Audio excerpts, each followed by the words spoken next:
We are currently in a pandemic, and to most, it seems like there is nothing that we can do to help. But I'm here to prove you wrong.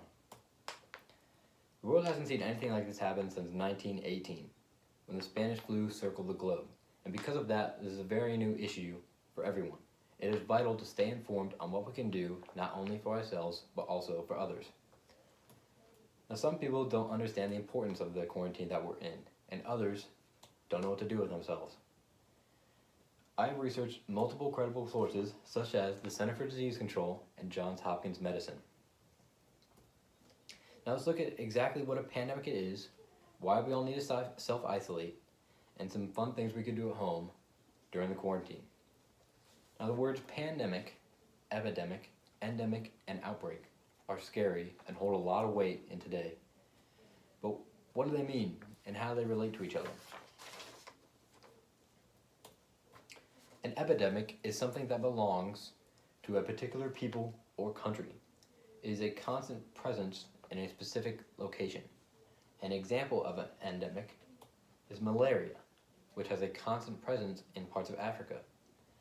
Now, if that is still a little bit confusing, another rough example for an endemic is ice, which has a constant presence in Antarctica. An outbreak is a greater than anticipated increase in the number of endemic cases in a certain area. It can also be a single case in a new area which an endemic wasn't recently reported. If not quickly controlled, an outbreak can spread, becoming an epidemic. An epidemic is a disease that affects a large number of people within a community, population, or region. An example of this actually is COVID-19. When COVID-19 first started in Wuhan, China, it was an epidemic because it was still in one area. But then it spread, obviously, to what we have today, a pandemic. Now, a pandemic is an epidemic that spread over multiple countries and continents. This is what we are currently in. Remember, pandemic, P for pandemic, P for passport. Pandemic is like a passport because it's to travel. When dealing with something as large as a pandemic, it seems like there's nothing we can do to help. Well, that's absolutely wrong. There is something you can do to help. Nothing. Right now, we're in a quarantine. Now, the definition of a quarantine is a state, period, or place of isolation in which people or animals have arrived from elsewhere or been exposed to infectious or contagious diseases that are placed. Now, our quarantine is the same, but a little bit different. Our quarantine is designed to keep infectious and healthy people away from each other. Right now, in our quarantine, we need to avoid to leave the house unless absolutely necessary. This means avoid leaving unless you need to get food, water, any other essentials, or if you have an emergency, such as a medical emergency. Now, if you do have to leave your home, remember to wear appropriate personal protective equipment, such as a mask and gloves. Remember to social distance from other people. Try to stay at least 6 feet away from other people in grocery stores and other areas.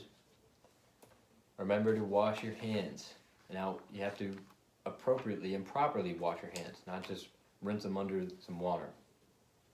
And also, if you need to cough or sneeze, do it into a tissue and throw the tissue away, or do it into your elbow. Now, why is this quarantine important? Well, it helps to keep high-risk individuals safer. High-risk individuals meaning those who have autoimmune deficiencies or those who are already sick or old. It also makes it safer for other people to go out in case of emergencies. But most importantly, it flattens the curve. This meaning it slows the spread of the coronavirus. The longer coronavirus takes to spread throughout the population, the more hospitals have time in order to prepare. This allows hospitals to remain under capacity and give treatment to those who need it. The most important thing you can do to help everyone who is fighting this virus is to stay at home and follow the quarantine guidelines.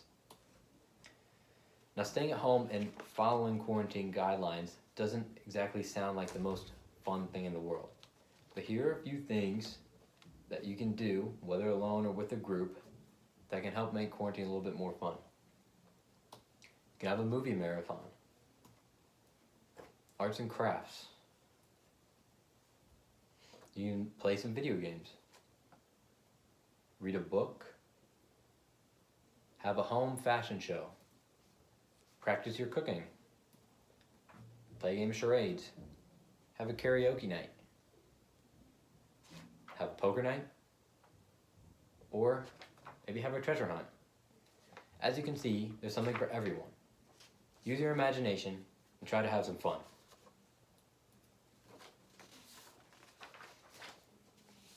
In conclusion, this is an issue that affects all of us, and we should be doing our best to work together in order to fix it. However, if we are more knowledgeable on this topic, maybe we can better appreciate what these essential employees are putting themselves through and better understand the importance of the quarantine that we're in. Hopefully we all have a healthy respect for this virus and are more informed on the topic than we were before. Thank you for everything you are doing during this quarantine. Stay safe.